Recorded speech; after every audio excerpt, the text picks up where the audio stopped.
స్పందన ఆధ్యాత్మిక మాసపత్రిక 47 సంవత్సరాలుగా ప్రపంచవ్యాప్తంగా ఉన్న తెలుగు క్రైస్తవుల గుండెల్లో చిరస్థాయిగా నిలిచి ఉన్న మన ఆధ్యాత్మిక తెలుగు మాసపత్రిక స్పందన.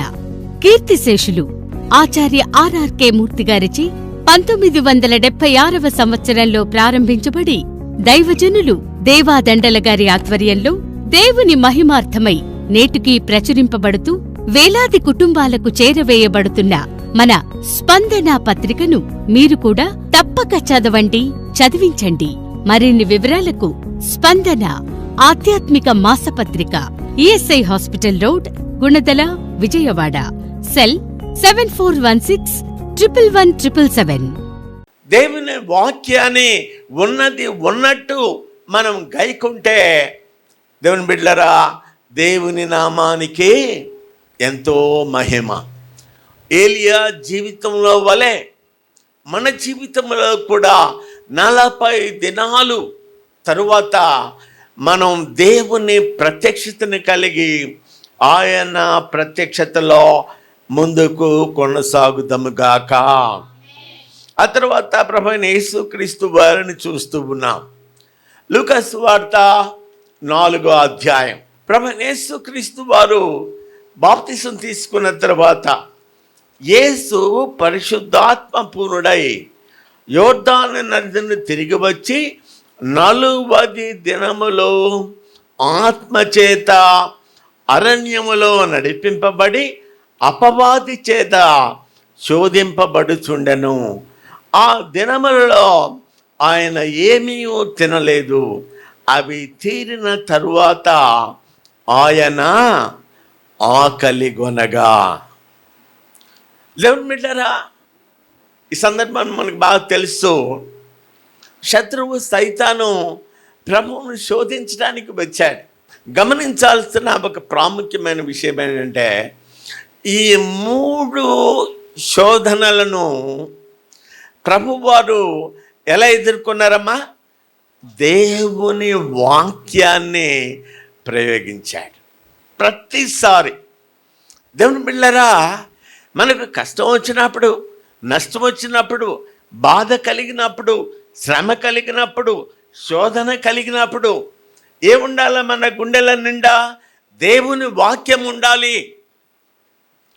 ఏ శోధనకు ఏ వాక్యం అవసరమో ఆత్మదేవుడు మనకు జ్ఞాపకం చేస్తాడు. ఇంతకు ముందు మనం చదువుకున్నట్టు హెబ్రీయులకు రాసిన పత్రికలో అది 2 అంచులు గల ఖడ్గం. శత్రువును ఓడించడానికి, అపవాదిని ఓడించడానికి దేవుని వాక్యం మన జీవితాల్లో మనకు సహాయపడుతుంది. ప్రభువైన యేసుక్రీస్తు వారి జీవితాన్నే మనం గమనించినప్పుడు ఆయన దేవుని వాక్యాన్ని ఉపయోగించాడు. దేవుని వాక్యాన్ని ఉపయోగించడం మూలకంగా సైతాను మీద విజయం పొందాడు. మన జీవితాల్లో కూడా దేవుని వాక్యం ఉండాలి.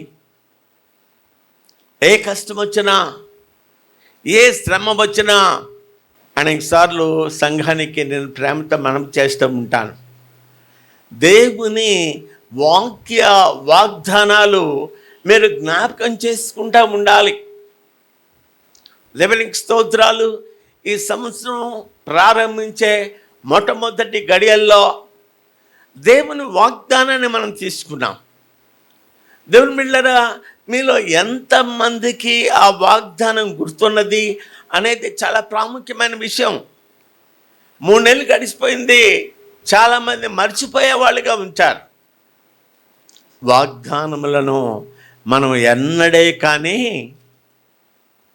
యేసుని వాగ్దానముల్ జ్ఞాపకము నందుంచుకొని తుపాను వీచిన శ్రమలున్నా నీ చాటున నేనుండేదా, నీ చాటున నేనుండేదా. యేసుని వాగ్దానముల్ జ్ఞాపకము నందుంచుకొని తుఫాను వీచిన శ్రమలున్నా చాటున నేనుండేదా, చాటున నేను. యేసయ్యకే ఒక శోధన వచ్చింది. ఆ శోధనను ఎలా జయించగలిగాయంటే దేవుని వాక్యం అనే ఖడ్గాన్ని ఉపయోగించటం మూలక.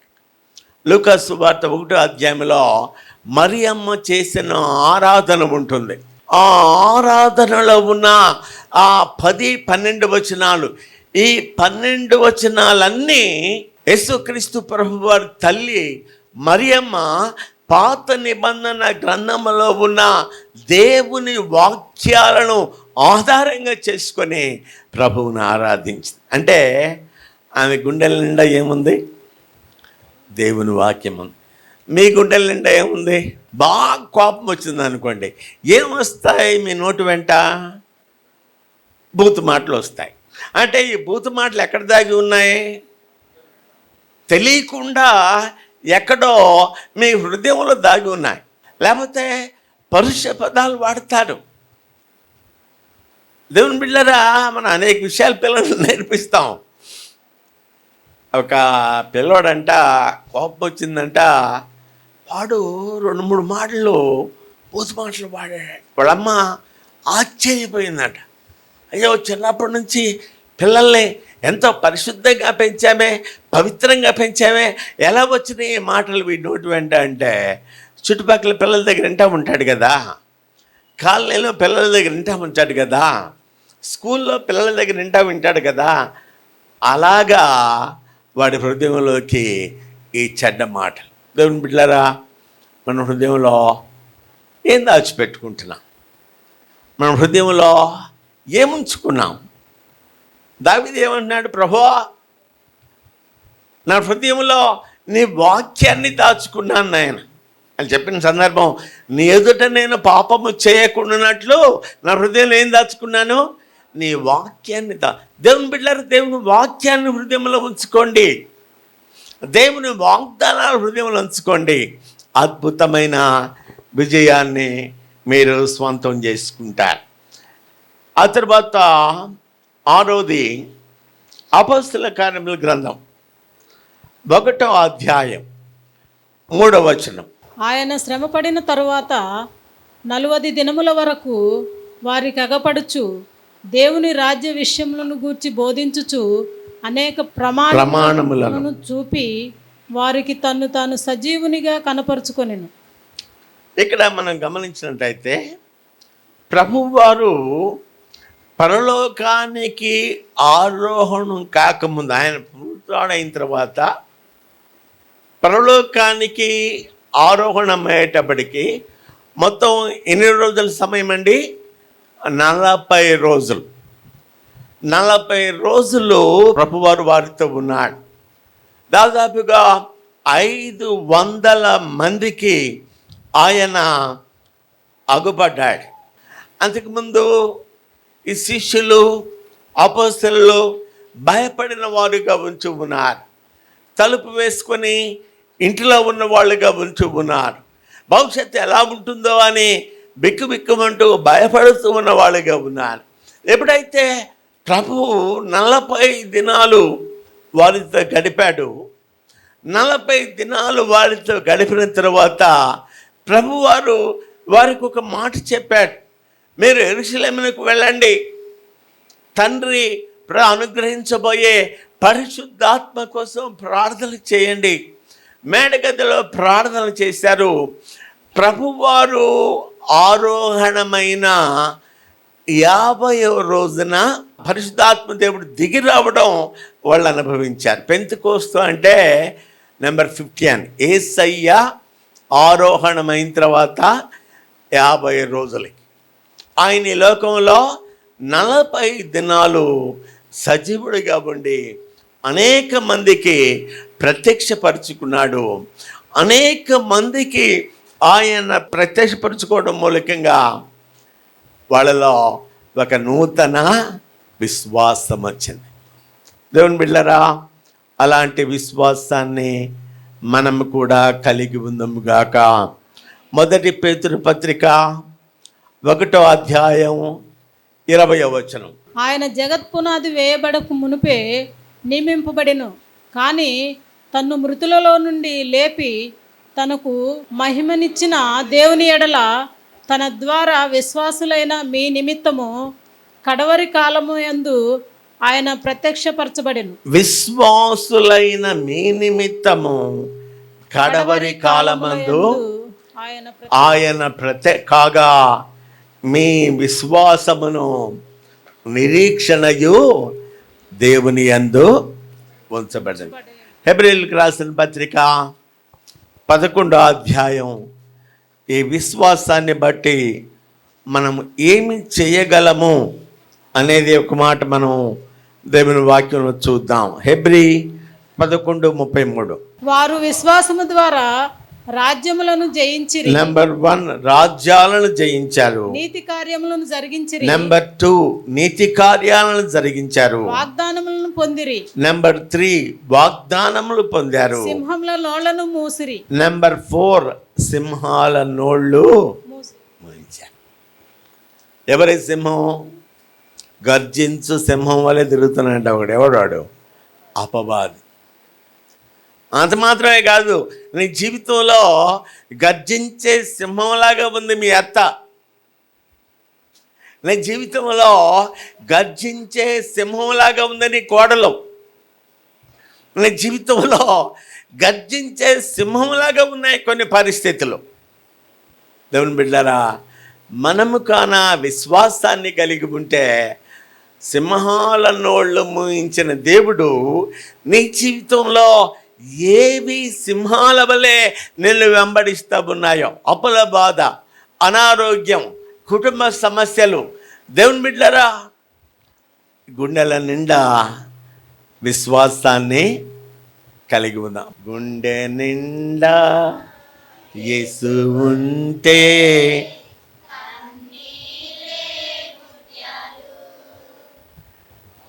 గుండె నిండా ఎవరు ఉండాలి?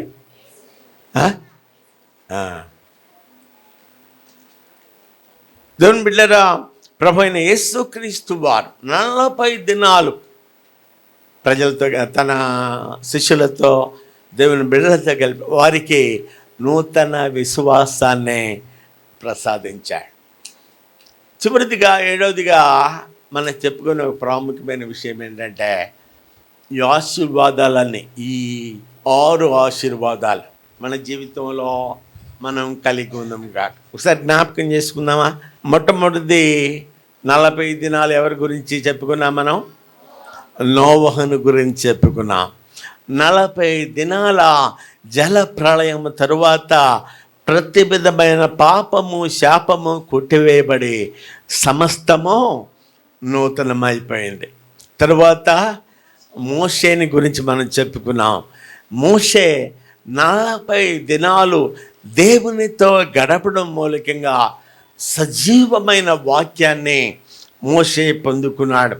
ఆ విధంగా మన జీవితాలలో కూడా సజీవమైన వాక్యాన్ని మన జీవితంలో మనము కలిగి ఉందుముగాక.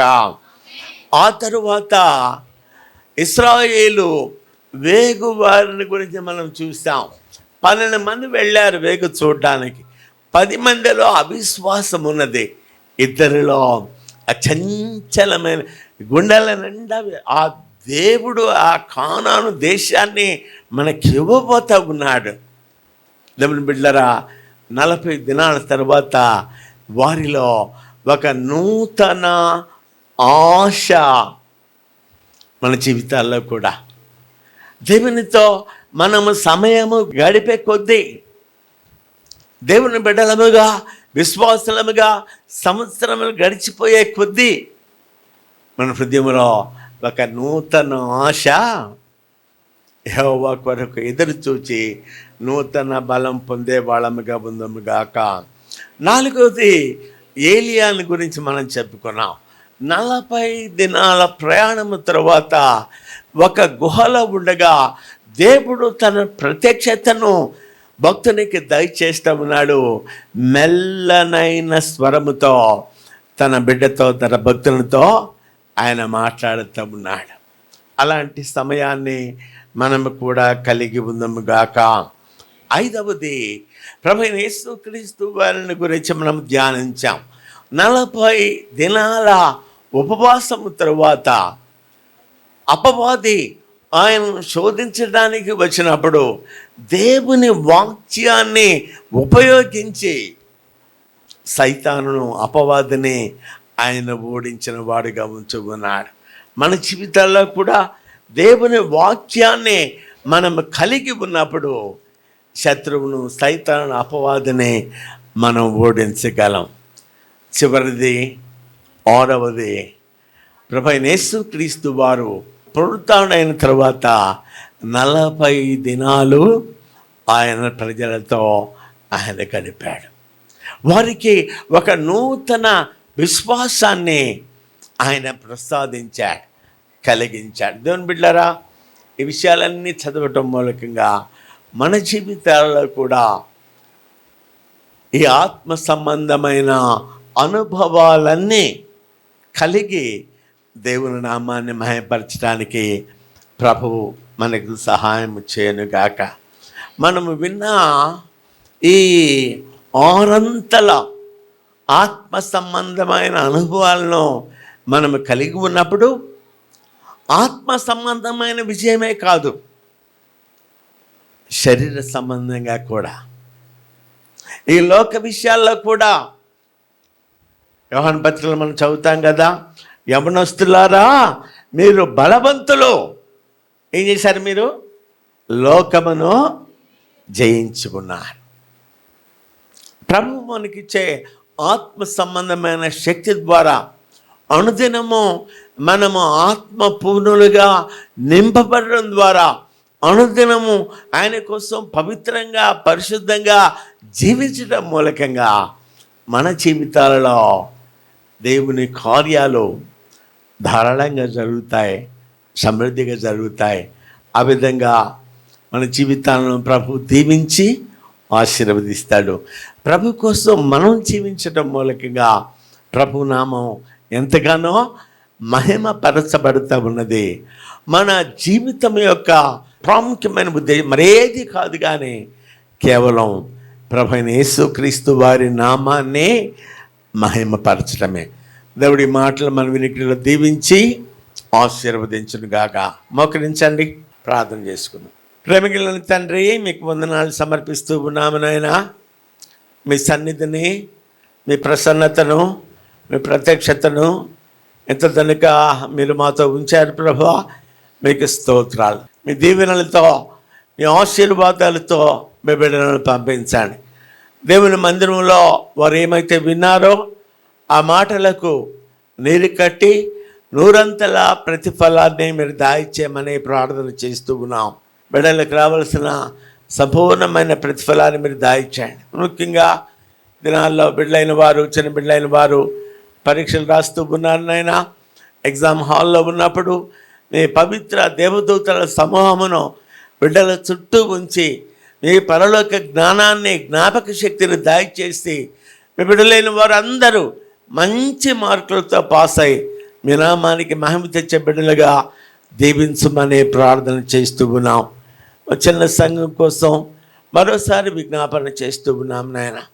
ఎవరు కష్టంలో ఉన్నారో, ఎవరు బాధలో ఉన్నారో, ఎవరు ఇబ్బందిలో ఉన్నారో, ఎవరు నాయన కుటుంబ సమస్యలలో ఉన్నారో, అప్పుల బాధలో ఉన్నారో, అనారోగ్యంలో ఉన్నారో, చెప్పుకోలేని సమస్యలతో ఉన్నారో, ప్రతి సమస్య, ప్రతి కష్టం, ప్రతి బాధ, ప్రతి ఇరుకు, ఇబ్బంది యేసు క్రీస్తు ప్రభువు వారి శక్తి కలిగిన నామములో ప్రతి సమస్య తీర్చబడును గాక. మీ ప్రజలైన వారికి మీ మెండైన దీవెన, మెండైన ఆశీర్వాదము కలుగును గాక. మీ దీవెనలతో, మీ ఆశీర్వాదాలతో పంపించమని తిరిగి మేము కలుసుకునే అంతవరకు మీ కృపకు మమ్మల్ని అప్పచెప్పుకుంటూ యేసయ్య దివ్య నామమున స్తుతులతో అడిగి వేడుకుంటూ ఉన్నాము తండ్రి. మన ప్రభువైన యేసుక్రీస్తు వారి కృప, పరమ తండ్రి దేవుని ప్రేమ, పరిశుద్ధాత్మ దేవుని అన్యోన్య సహవాసం మనకెల్లరకు సదాకాలము తోడై నడిపించునుగాక. ఆమేన్.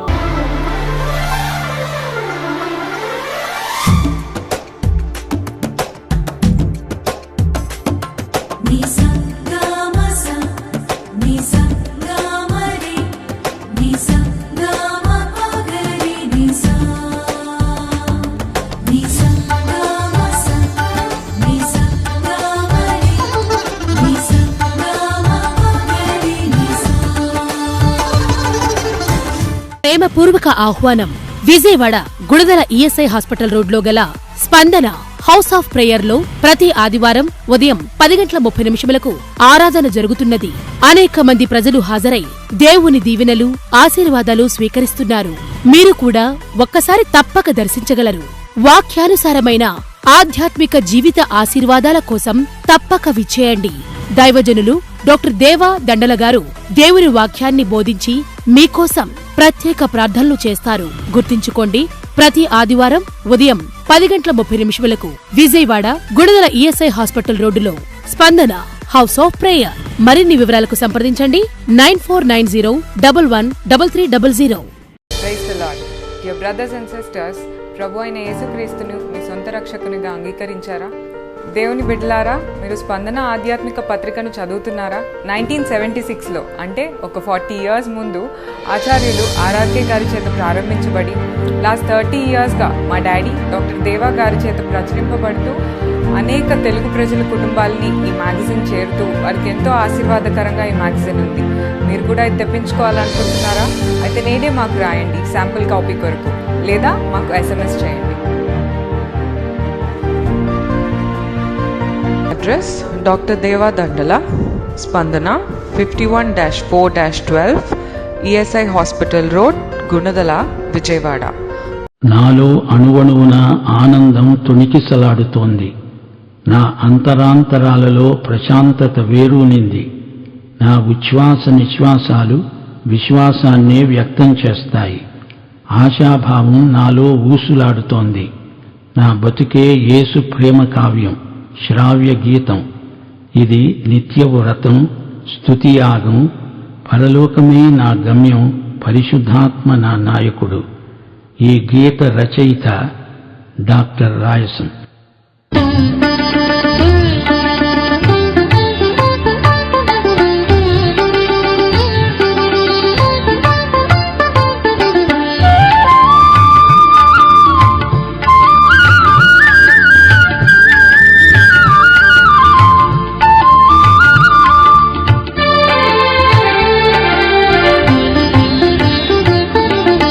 అణువణువున ఆనందం తొణికిసలాడింది.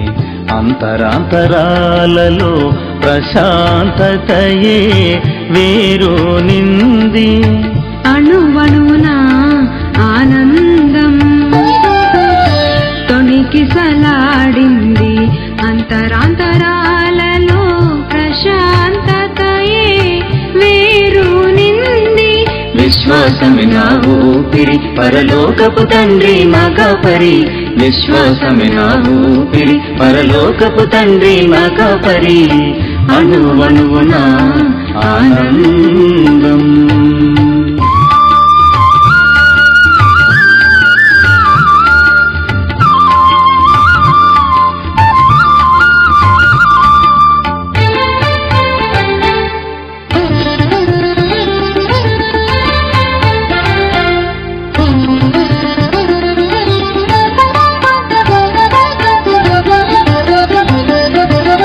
చేసే ప్రతి పనికి, వేసే ప్రతి అడుగునకు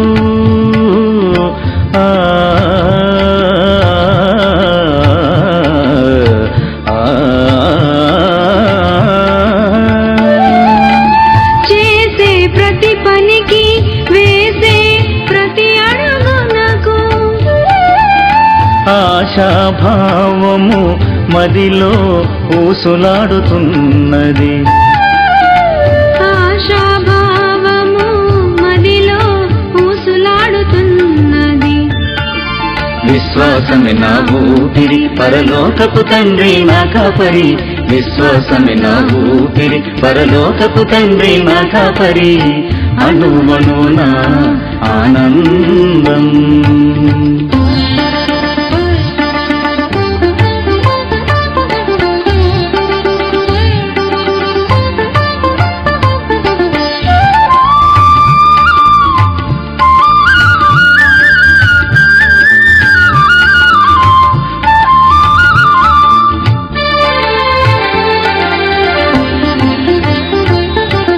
బ్రతుకే ఒక ప్రేమ కావ్యమై, ప్రతిభావన శ్రావ్య గీతమై.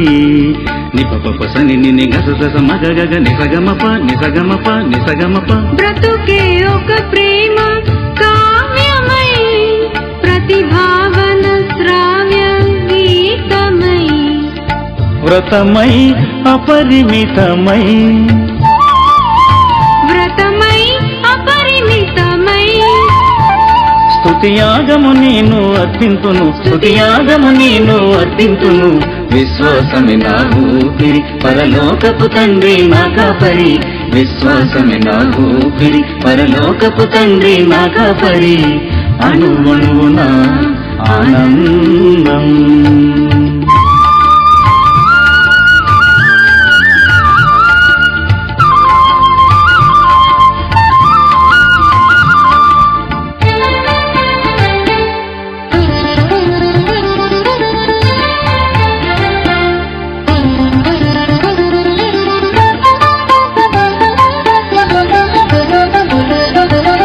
పరలోకమే గమ్యముగా, పరహితమే ధ్యేయముగా. పరలోకమే గమ్యముగా, పరహితమే ధ్యేయముగా. పరిశుద్ధాత్మ నేతృత్వములో, పరిశుద్ధాత్మ నేతృత్వములో. నిరవధిక మహదానందము, నిరవధిక మహదానందము. విశ్వాసమే నా ఊపిరి, పరలోకపు తండ్రి నా కాపరి. విశ్వాసమే నా ఊపిరి, పరలోకపు తండ్రి నా కాపరి. అణువణువున ఆనందం. తొణికిసలాడింది అంతరాంతరాలలో, ప్రశాంతతయే వేరు నింది. అణువణువున ఆనందం. తొణికిసలాడింది అంతరాంతరాలలో, ప్రశాంతతయే వేరు నింది. విశ్వాసమే నా ఊపిరి, పరలోకపు తండ్రి నా కాపరి. విశ్వాసమే నా ఊపిరి, పరలోకపు తండ్రి నా కాపరి. అణువణువున ఆనందం.